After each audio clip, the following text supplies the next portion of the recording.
2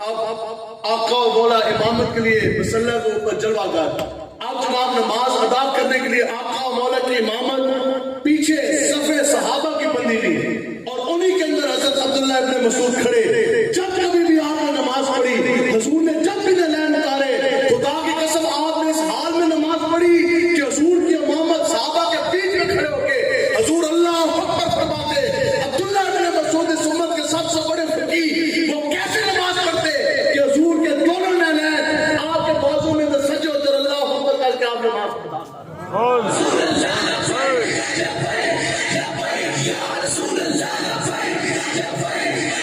کسی ایک صحابی نے یہ نہیں کہا یہ تو شرک ہو گیا، یہ تو بدعت ہوگی، یہ کیا ہوا؟ آہا، عشق اپنے فیصلے کرنے میں خود بڑا دلیر ہوتا۔ اقبال نے قلم اٹھایا، اقبال نے کہا کہ یاد رکھو وہ نماز ہوئی جس کے اندر عشق مصطفیٰ نہ ہو۔ ایک نمازی پوری زندگی حج صدقات عمرے کرتا رہے، طواف کعبہ کرتا رہے، نماز سجدے رکوع قیام کرتا رہے، نفل پڑھتا رہے، تہجد پڑھتا رہے، لیکن اس کی نماز درجہ قبولیت تک تب پہنچے گی جب اس کے سینے کے اندر عشق مصطفیٰ ہو۔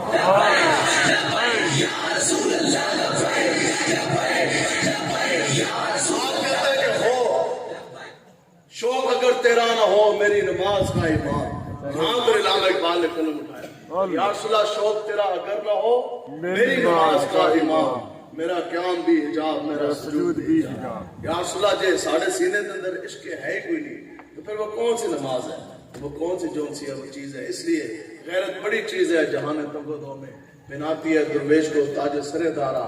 اس لیے حضور علیہ السلام نے فرمایا یہ یاد رکھیں، اے نہ تسی سمجھو کہ یار وہ ظالم تو ہے، اچھا جی پھر ہم اس کی حمایت تو کر رہے ہیں، پھر کیا ہوگا؟ اچھا وہ میرا دوست تو ہے۔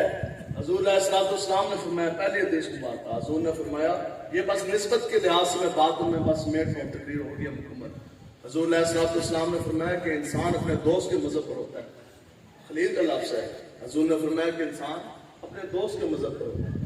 آگے حضور علیہ السلام نے فرمایا کہ پھر جس نے جس قوم کی مشابہت اختیار کی تو جو ہے کوئی نہیں گولی چلی ہے بادشاہ۔ حضور علیہ السلام نے فرمایا کہ جس نے جس قوم کی مشابہت اختیار کی قیامت والے دن اس کا اسی کے ساتھ حشر ہوگا۔ بے شک۔ تیسری حدیث بات کا حضور علیہ السلام نے فرمایا کہ جس کا پیار تم نے اپنے دل میں بسایا، جس کے ساتھ محبت ہے، اس کی شرح اس کا معنی کیا ہے، جس کو تم نے اپنا لیڈر مانا، جس کو اپنا رہنما مانا، جس کے لیے پیسہ لگایا، جس کے لیے زور لگایا، جس کے نام حمایت کی، جس کے لیے ڈیرے آج کھولے، جن کے لیے آج نعرے آپ نے لگائے۔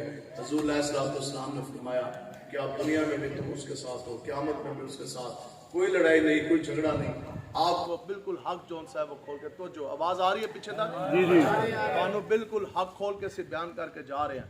ٹھیک ہے، ابھی تو اندھیرا ہے، ویسے بھی ہم ہاتھ نہیں کھڑا کرتے۔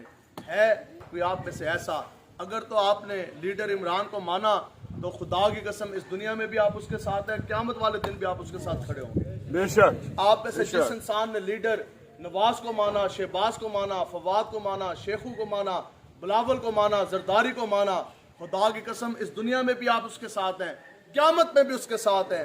اور کوئی بھی کارکن، کسی بھی جماعت کا کوئی بندہ ان کے نعرے لگانے والا، ان کا فلیکس لگانے والا، حتیٰ کہ اس کے کہنے نہ کہنے سے کوئی فرق پڑتا نہیں، کیوں یہاں آقا و مولا کا اپنا فرمان عالی شان حدیث مبارک ہے۔ لیکن کوئی شخص یہ نہیں کہہ سکتا کہ جس کے نعرے آج میں لگا رہا، جس کی حمایت آج میں کر رہا، جن کے ساتھ آج میں کھڑا، یا اللہ اس تو قیامت والے دن مجھے اسی کے ساتھ اٹھانا، جو اس کے ساتھ معاملہ فرما وہ میرے ساتھ بھی فرما دینا۔